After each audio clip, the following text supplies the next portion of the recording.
Há poucos meses. E para presidir a mesa chamo a professora Clara Saraiva, presidente da Associação Portuguesa de Antropologia, vai presidir a mesa com o professor Edgar Silva Gomes e a professora Giane Maria Souza. Certo? Eles vão fazer a sua apresentação e, devido ao tempo adiantado, não vai haver um debate após a apresentação. Vamos seguir para a mesa número 3 também, que pretende-se iniciar por volta das 11h15. Ok? Então chamo aqui a Edgar Silva Gomes e Giane Maria Souza.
Os meus agradecimentos pessoais à Câmara de Ponta Delgada, à organização deste congresso e ao professor Luís Nilton Correia, que foi quem me contatou.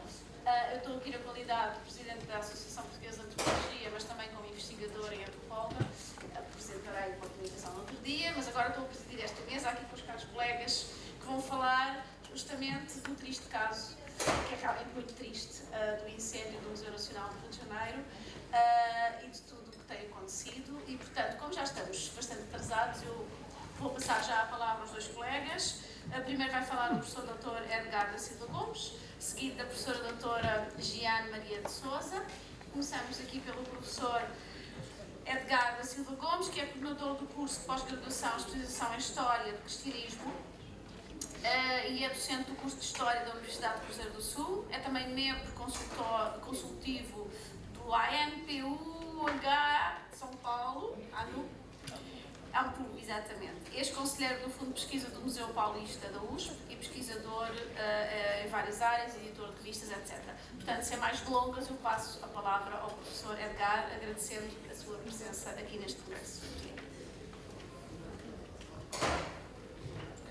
Bom dia a todos e todas. Em primeiro lugar, eu gostaria muito de agradecer a gentileza do professor Luís Nilton, do professor Angel e de toda a organização desse evento, né, que fez essa deferência de nos convidar para estar presentes aqui. E também eu gostaria de tranquilizá-los. O professor Luís falou, eu não preciso falar 1h30, só 1 hora, né, então a gente vai ser bastante sucinto. E queria agradecer também a oportunidade, que a gente sempre tem que agradecer, lembrar de quem dá as oportunidades para a gente. Eu trabalho no Núcleo de Estudo de História Social da cidade da PUC de São Paulo há alguns anos com a professora Ivone Avelino, e a Universidade de Cruzeiro do Sul também, que proporciona a gente, como docente, ter agilidade para várias pesquisas. Originalmente eu pesquiso a questão de política institucional entre Estado e Igreja no Brasil. Eu pesquiso no Arquivo do Vaticano há alguns anos e eu fui migrando com esse estudo de História Social das cidades para essas questões, e inclusive essa minha comunicação ela é objeto de um livro de História, Memória e Patrimônio que já deveria ter sido lançado. Eu traria ele aqui, mas não deu tempo, não ficou pronto a tempo.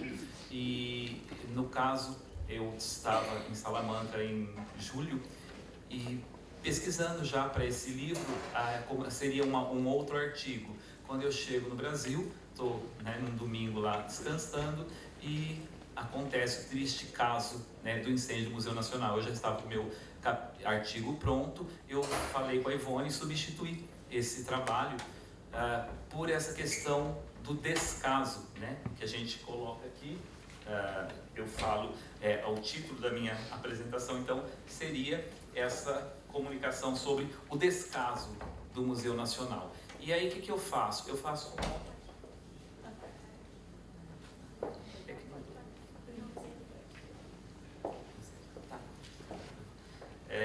e aí eu faço uma anamnese desse século XIX.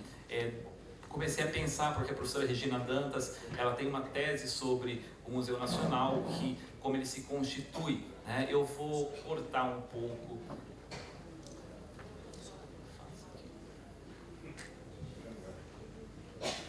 É da Casa ao Museu, ensaios sobre descaso com o Museu Nacional, né?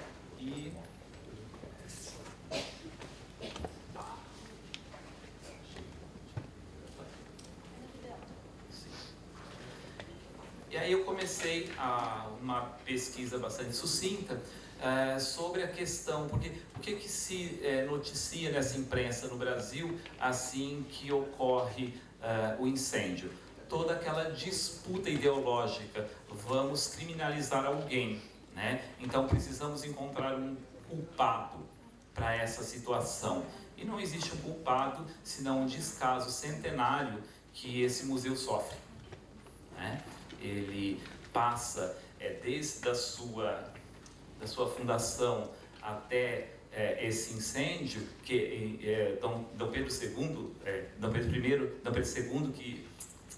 João VI, que cria essa instituição, esse museu nacional, e no caso, e depois ele se constitui ali na Praça da República, no Rio de Janeiro, e ele vai chegar no final do século XIX, início do século XX, onde era o Paço Imperial, tá? Então, eu vou passar isso aqui, mas eu gostaria de fazer essa citação, que é de 2013, né? O que ele vai falar? Próximo de completar 200 anos, o Museu Nacional foi a primeira instituição museológica e de pesquisa criada no Brasil em 1818, por decreto de Dom João VI, da Monarquia República. A instituição cresceu, diversificou-se, tornando-se um dos mais importantes museus e centros de pesquisa da América Latina nas áreas de ciências naturais e antropologia. Então esse parágrafo eu retirei logo do início desta cartilha, que ela fazia todo um estudo para a reforma do museu, né? Uma reforma que já não acontecia há um século, tá? Então ele faz isso e eu fui pesquisando. Depois eu encontro documentos de 2016 e 2017. Em 2016 eles são bastante diretos, né? Fala assim, olha, corre-se o perigo de haver um incêndio, parte elétrica. Eles fazem todo esse estudo e solicitam do MINC, né, do Ministério da Cultura, uma reforma, e ela não ocorre. Agora eu vou passar rapidamente aqui, porque devido ao tempo é escasso. Então é comprado esse espaço, né, de Elias Antônio Lopes, né? Todo mundo fala aquela coisa de doação. Não, a família real, quando chega no Brasil, ela compra esse espaço. Claro que tem todo o interesse de quem vende esse espaço, né, dessa grande casa, dessa mansão que existia, também de ter os títulos de nobreza e por aí vai, né? Então tem toda uma situação que eu pesquisei, que infelizmente não vai dar tempo aqui, mas tem toda uma articulação, né, para essa família real receber. Depois, nos vários casamentos que ocorrem na família real, o que acontece? Vai se ampliando esse espaço, né? Então eu coloquei aqui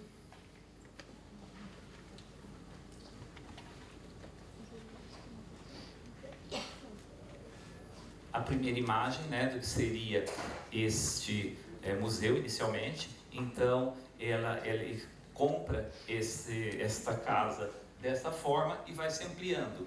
Então durante todo o século XIX ele vai passando a residência, né? E essa residência real, esse Paço Imperial, ele tem toda uma dotação, ou seja, um espaço dessa magnitude ele precisa de reformas constantes, de conservação ou de ampliação. No caso aqui ele foi sendo ampliado, então existia uma administração própria, né, uma dotação para que isso ocorresse. Então ele tem verba para ser constantemente reformado, mantido.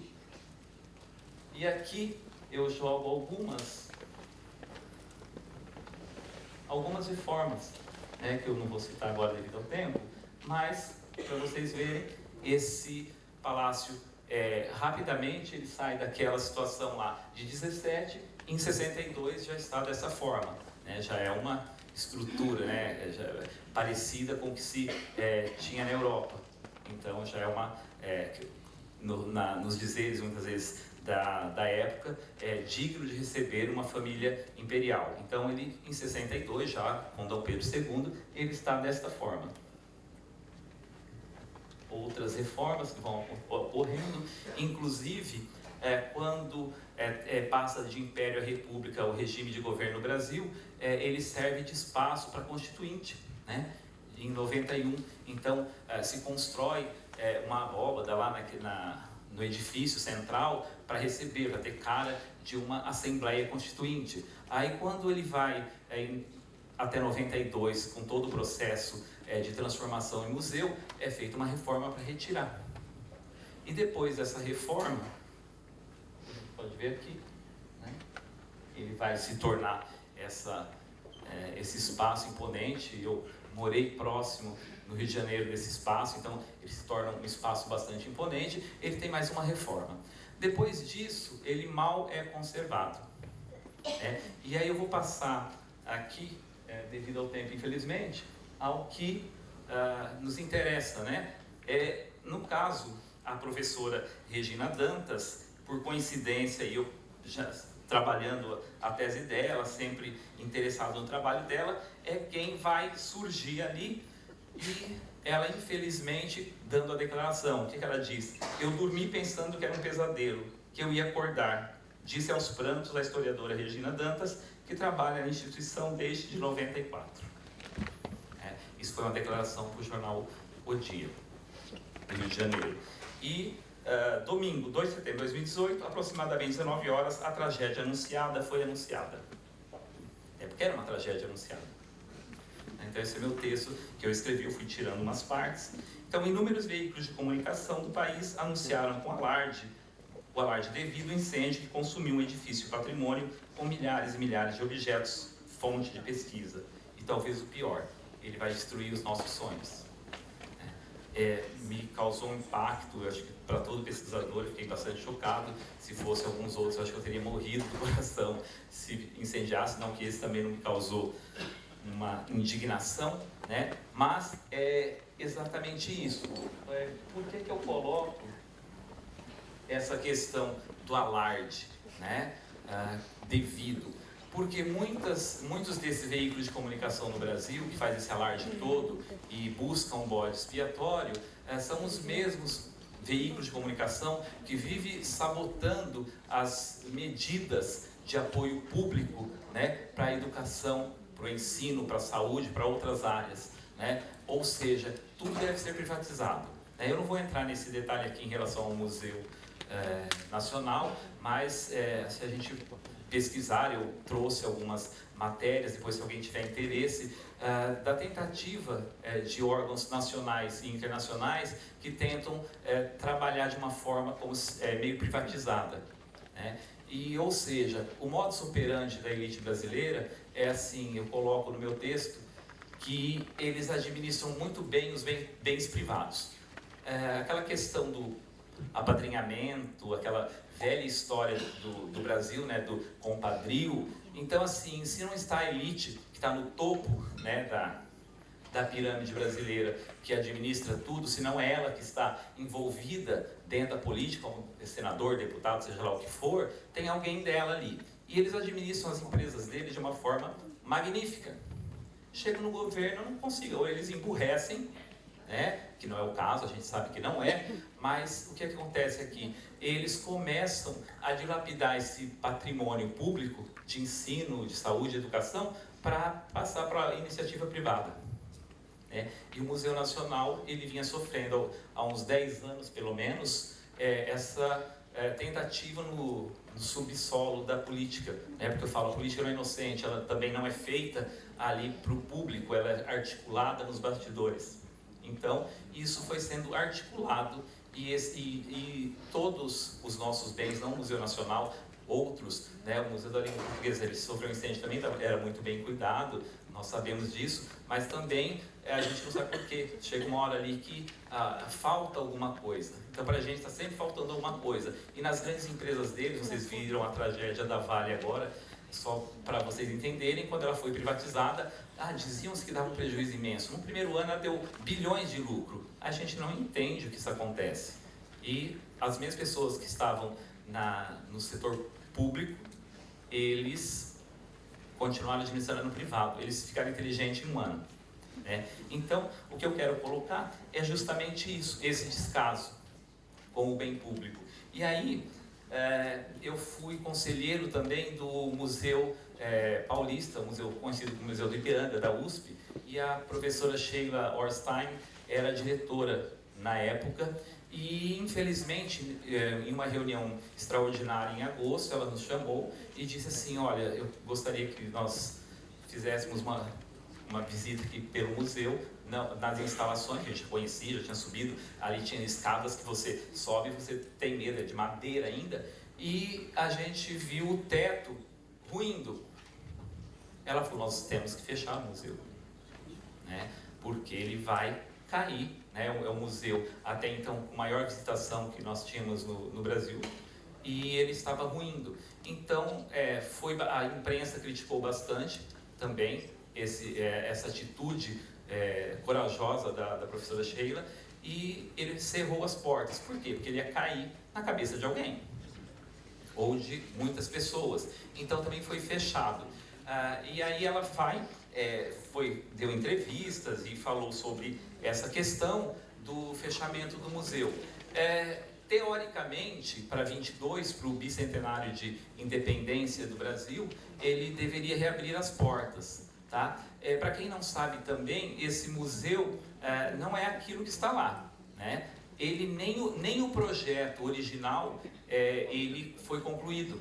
Teriam outras torres, teriam um saguão específico para docência, para ensino e aprendizagem ali, né? E agora foi feito todo um estudo, tem um restaurador português de renome, infelizmente me foge o nome agora, que ele foi gratuitamente lá, porque não tinham verba para levar para fazer o estudo. Ele foi, né, com uma equipe também, uma equipe da USP, trabalhar essa questão sobre como readequar aquele espaço, o que restaurar. Já caía reboco da parte externa, a gente estava chegando para a reunião, tinha que desviar, caía um pedaço quase na sua cabeça. Então, é um descaso incrível. Então, foi fechado esse museu e ele está lá, né, até hoje, correndo atrás de verba. E de vez em quando eu deixei de ser conselheiro, em 2016, que eu era indicado pela Associação Nacional de História, pela ANPU.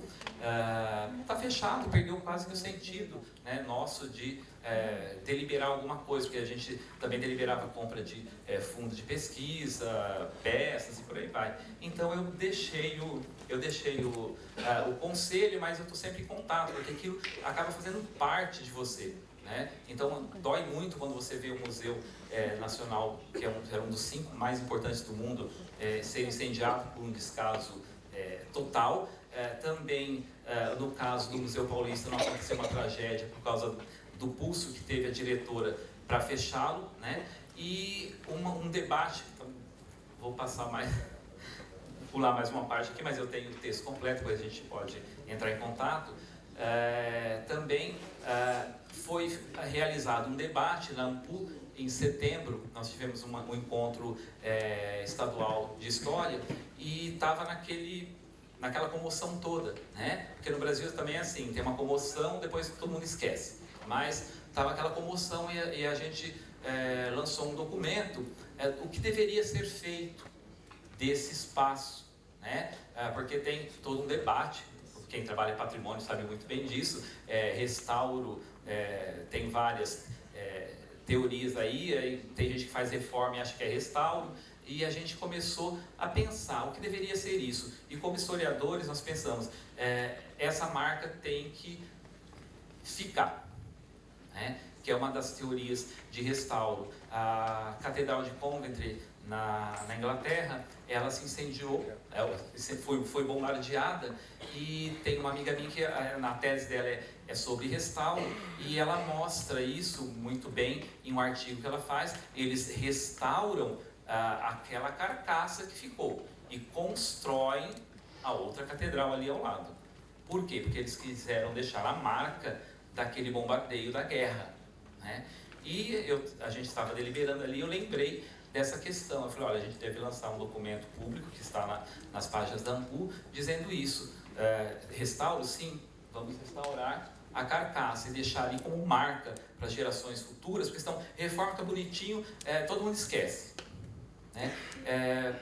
Outros aqui, ou em outras universidades, podem pensar diferente. Não, mas tem que reformar, deixar tudo bonitinho e tal. Essa é apenas a visão do grupo ali, né? Mas ela é fundamentada em outras experiências, tá? Então, nesse caso aqui, a gente deliberou que deveria permanecer assim, tá? Ter um restauro da estrutura e a gente passar, fazer não querem levantar verba, se construa outro edifício ali do lado. Então, só para encerrar mesmo,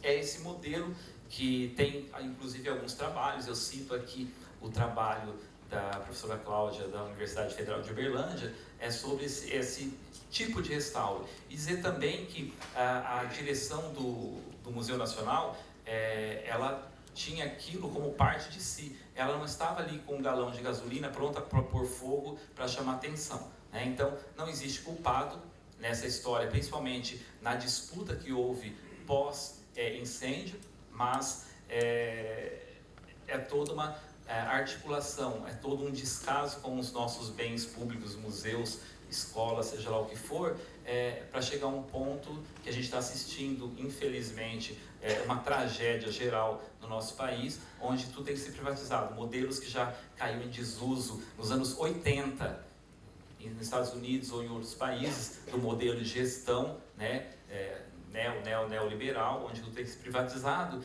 e a gente ainda está lá, né? Sempre com pelo menos meio século de atraso nesses debates. Então, assim, a gente deveria ter outros, não reformar, restaurar, ter verba, é ter outras políticas que conseguissem dar conta do que está acontecendo no país, com o patrimônio, com museus, com o bem público, com a educação e hoje em dia com tudo que nos cerca no cotidiano.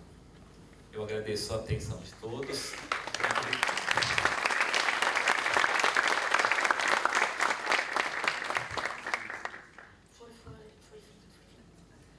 Muito obrigada, professora Edgar. Eu peço desculpa ser chata, estar a limitar o tempo, mas é que a primeira mesa atrasou tanto que nós temos realmente... Foram 20 minutos exatos, eu ia pedir 15 à professora Giana. A professora Giana é historiadora, é também doutorada em História Cultural pela Universidade Federal de Santa Catarina, investigadora convidada no ISCTE, no Instituto Universitário de Lisboa. Atua como especialista cultural na Secretaria de Cultura e Turismo de Joinville, no Brasil, e tem a seu cargo a coordenação do património cultural e do património material. Faz pesquisa sobre políticas públicas, cultura, democracia participativa, conselhos públicos e património cultural.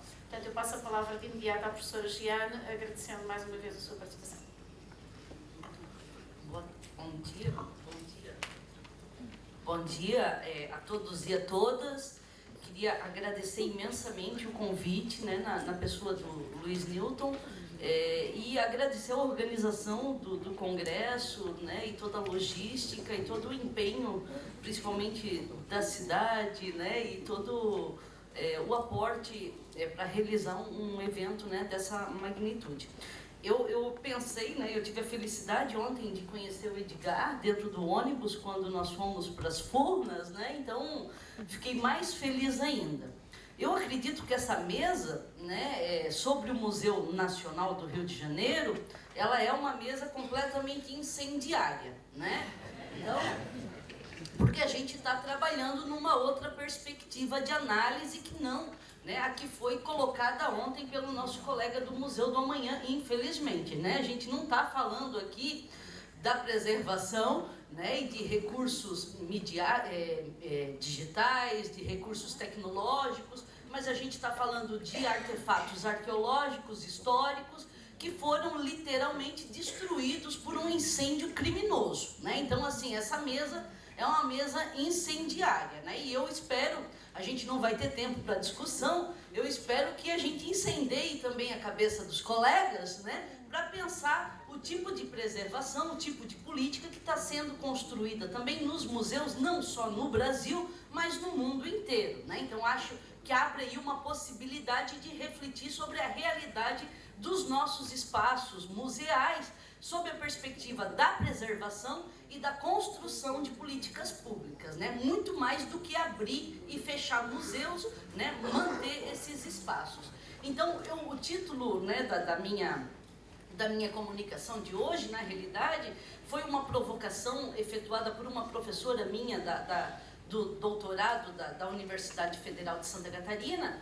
Assim que, na realidade, assim que aconteceu, né, o episódio triste do incêndio criminoso, a professora sugeriu, né, assim, ó, Geri, não quer escrever um artigo para a gente publicar no Le Monde Diplomatique da Agência do Brasil. Então, assim, o título que eu tinha pensado para o artigo do Le Monde era esse. Obviamente a professora cortou e falou, não, esse título está muito grande, né? O texto foi condensado num artigo menor para ser publicado no jornal, obviamente, mas, né, as minhas preocupações e inquietações eu coloquei nesse artigo que eu vou apresentar hoje aqui e vou tentar, né, reduzir o máximo possível em 10 minutos, né, mas espero que a reflexão e a inquietação e a indignação sigam, né, com a cabeça de vocês, nos pensamentos, né, o congresso inteiro. Então, pode passar para mim, fazendo um favor, tá aqui, não, tá aqui, isso. Então, esse, né, as estratégias de política de celebração de vida, principalmente por quê, né? Porque quando o museu, né, estava planejando a sua organização, a sua festa, né, do seu bicentenário, várias ações foram produzidas pela direção do museu para tentar angariar recursos para pensar essa festividade, né? Mas pensar a festividade não só no sentido de festividade, de celebração, como uma forma também de denunciar aquele descaso histórico pelo qual o museu passou, que o Edgar muito bem apresentou, né, anteriormente. Então, o Alexander Kellner, que é o diretor do museu, ele chegou a fazer uma vaquinha virtual, né? No Brasil, não sei se em Portugal a gente tem essa expressão de o crowdfunding, exatamente, né? Assim, pedindo, inclusive, assim, valores pequenos, né? Como o caso aqui da abertura de uma sala expositiva, onde tinha um dinossauro gigante, né, que eles chamavam de Machalaxaurus, né, pedindo 30 mil reais. 30 mil reais, convertendo isso para euros, quanto é que daria, né? A gente está mais ou menos com 7 a 8 mil euros, né? Então, assim, um valor ínfimo para um museu gigante, muito grande, um museu valiosíssimo, primeiro museu da história do Brasil, pedindo 30 mil reais, 7 mil, né, 6 mil euros para abrir uma sala expositiva. Vaquinha virtual, né? Isso sem contar nas outras ações, né, que o diretor, junto com a Associação de Amigos do Museus, já estavam promovendo. Então, assim, desde jantares benevolentes dentro de um dos dormitórios reais, para chamar a atenção da elite para o espaço e para a edificação histórica, assim como denunciar, inclusive, né, por meio de notícias de jornais e da imprensa, olha, o teto está caindo, tem cupim no mobiliário, né, o vitral precisa de restauro, quer dizer assim, várias ações de comemoração já denunciavam o processo de deterioração pelo qual o museu estava passando, né? Então, essa foi uma das primeiras coisas que me chamou muito a atenção. A segunda, né, eu li um livro do Darrell Williams, que ele trabalhou com vários museus nacionais do Brasil, né? O Darrell Williams é um brasilianista, e um deles era o Museu Nacional, e ele trabalhou justamente essa questão da ideia do iluminismo do século XIX na criação do museu, que o Edgar também já trabalhou aqui na sua fala, né? Mas assim, a ideia de que o equipamento cultural, o museu, é um centro produtor de conhecimento, uma ideia de construção nacional de um patrimônio que deve ser divulgado, né? Assim como é a identidade da nação. O museu ele vai sendo criado com esse preceito, né? A partir do momento que a elite, de certa forma, brasileira, ela abandona aquele espaço, né? Ela vai abandonando paulatinamente. Então, um museu que é criado por uma elite colonial, né? E que muitas vezes os artefatos que foram colocados dentro daquele espaço museológico partiram de coleções, né, e de colecionismos dessa própria elite que tinha por hábito cultural, né, o hábitos que o Bourdieu gosta de falar tanto, né, essa prática, esse colecionismo, ela começa a esmorecer e deixar de lado aquele espaço que até então, aí eu trabalho também com as categorias do Bourdieu, era um espaço de consagração cultural, era um espaço que era frequentado pela elite, era um espaço pelo qual a elite tinha um grande apreço, né? Então, assim, nós temos um apreço por um museu e começamos a investir nele. Então, a prática do mecenato para a manutenção dos museus no Brasil sempre foi uma constante desde a criação do Museu Nacional. O que nós temos no Brasil, né, na metade do século XX em diante, é um abandono da prática do mecenato e um abandono de incentivos fiscais, um abandono de incentivos financeiros para a manutenção desses espaços públicos, né, e espaços públicos nesse sentido. Então, a gente vai ter...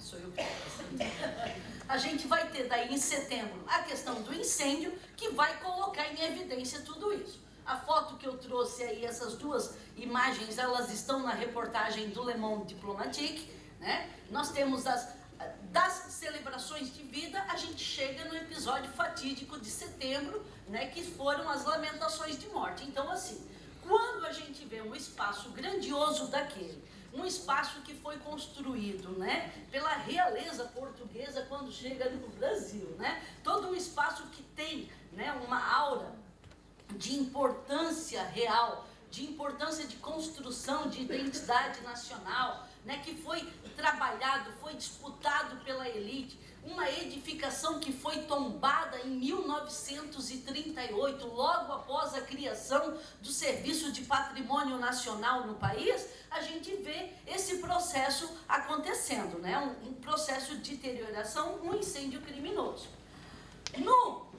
Logo após o incêndio, várias autoridades, né, começaram a se manifestar acerca do episódio. E daí foi por aí que eu segui mais ou menos a orientação de construção do meu artigo.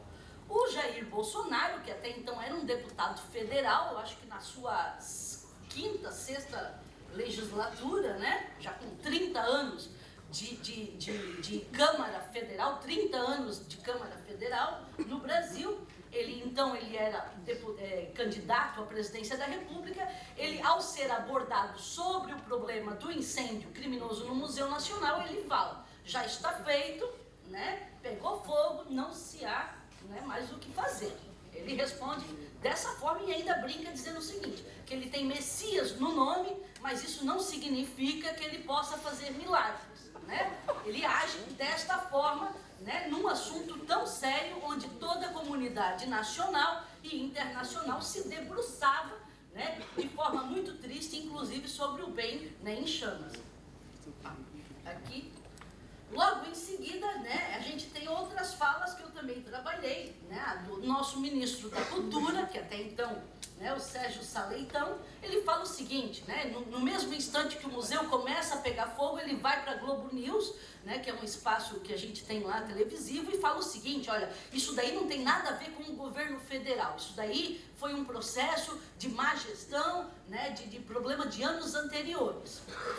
Como que, né, um agente público, um ministro da Cultura, um ministro de Estado, faz igual o Pôncio Pilatos fez na crucificação de Cristo, lava as mãos e diz, não é comigo, nós não temos nada a ver, né? Quem assume um cargo público, né, sabe disso, que quem assume os ônus e os bônus, né? A gente recebe todas as coisas boas e ruins, portanto, os problemas dos outros são os nossos. Já começa aí um problema de interpretação muito sério do governo brasileiro. Em seguida, o Carlos Marum, que era o secretário especial da Presidência da República, ainda no governo do Michel Temer, responde o seguinte: olha, tem muita viúva chorando, eu não estou entendendo por que tem tanta viúva chorando por conta desse incêndio. Quer dizer, em vez deles tentarem responderem, né, vias de fato, o que aconteceu e qual é a responsabilidade do governo federal nisso tudo, né, busca-se procurar inimigos ou, né, conspirações ideológicas, dizendo assim, a gente não está entendendo porque o povo está reclamando que um museu desse queimou, né?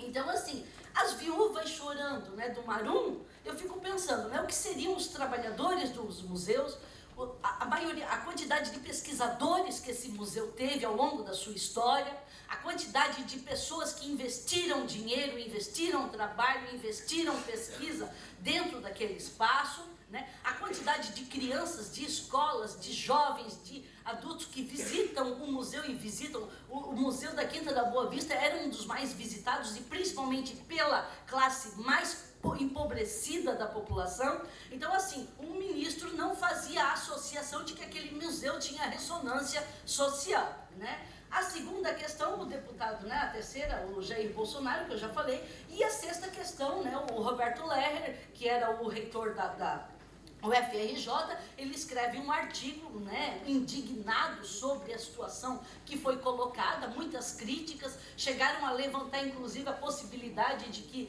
o Roberto Lerner, por ser filiado ao PSOL, né, um partido da esquerda no Brasil, seria, né, o grande culpado e o grande criminoso do episódio e tudo mais, né? Ele fala o seguinte, olha, o projeto lançou, né, o museu lançou 6 projetos na Lei Rouanet. 6 projetos na Lei Rouanet, é a principal lei de incentivo fiscal no Brasil. É a principal lei federal que garante incentivos fiscais no Brasil para manutenção de espaços e atividades públicas. O Museu Nacional lançou 6. Desses 6, somente um conseguiu captação. Somente um. E um desses 6 projetos que não conseguiu captação via Lei Rouanet, inclusive era para fazer um projeto de combate a incêndio. Então daí nós temos um problema sério do governo brasileiro, né, e novamente das elites empresariais no país, né? As elites escolhem o que promover, o que ajudar, né, e por outro lado escolhem aquele que deve morrer, né? Porque a partir do momento que nós temos um museu que está, né, suspirando, quase morrendo, e a gente decide criar outros espaços ou investir em outros espaços porque a gente acha mais interessante, mais curioso, e deixa os outros espaços morrerem, nós estamos, né, assinando o atestado de óbito dessas instituições.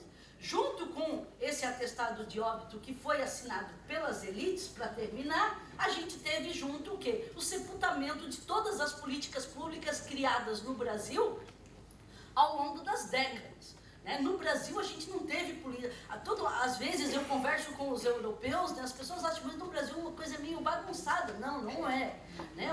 O problema do Brasil são os políticos, né, que estão nas estruturas e que mantêm muitas vezes uma estrutura de corrupção nas entranhas do Estado, como existe em Portugal, como existe na Espanha, como existe em qualquer outro canto, né, do mundo. Mas nós temos políticas estruturadas de décadas. O nosso Serviço de Patrimônio Cultural foi criado em 1938. Né? O Museu Nacional foi tombado em 1938. A Associação de Amigos do Museu Nacional foi criada em 1937. Nós temos, né, um conjunto de políticas públicas que foram construídas ao longo do século XX. Né? Então, assim, para o secretário de Estado dizer por que não entende, porque existem tantas viúvas chorando, é uma coisa muito complexa e muito difícil daí de a gente absorver e digerir. Né? Então, assim, logo em seguida, a ação do Michel Temer e, né, os seus representantes, né, foi justamente fazer o quê? Fechar, né, o Instituto Brasileiro de Museus, né, fechar, né, por decreto, né, ele lança, né, a medida provisória 850, que fechava o IBRAM e criava, né, a ABRAM, né, a Agência Brasileira de Museus. Numa troca de canetada, mudando muitos artigos, tirando coisas, né, que foram consideradas como política nacional de museus construída desde a década de 80, né, e que os pensadores, os pesquisadores, os próprios trabalhadores do Instituto Brasileiro de Museus, o próprio presidente do Instituto Brasileiro de Museus faz uma carta, assina uma carta, mandam para o ministro da Cultura questionando uma ação completamente arbitrária e autoritária do governo federal. Né? Então, para fechar, né, desconsiderando tudo aquilo que foi trabalhado, tudo aquilo que foi pensado, tudo aquilo que foi estruturado, né, ao longo do século XX, e é preciso aqui marcar politicamente, né, e faço questão de marcar politicamente a minha fala para terminar. Nós tivemos um grande avanço com as políticas públicas no Brasil, na gestão do Partido dos Trabalhadores, principalmente nos anos que o Luiz Inácio Lula da Silva esteve à frente, né, da presidência do Brasil.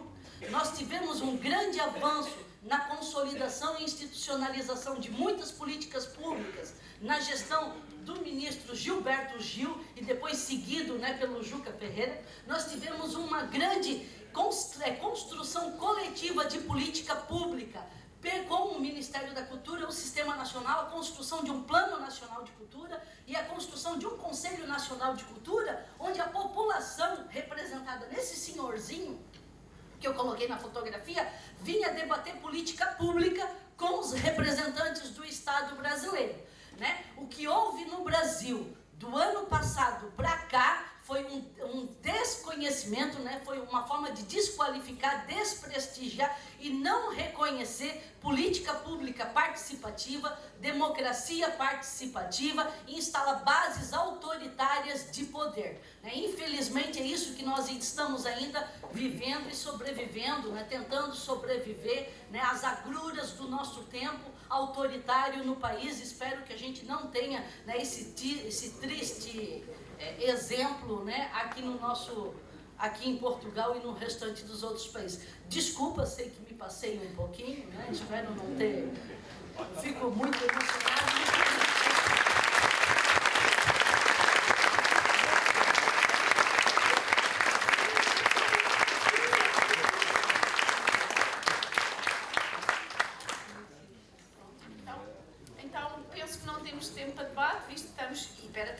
Mas eu agradeço imenso mais uma vez aos dois oradores e acho que foram ditas coisas muito importantes sobre a situação no Brasil e o triste caso do Museu Nacional, que nos faz a todos refletir e espero que, sobretudo os brasileiros, mas não só, o mundo inteiro. Obrigada.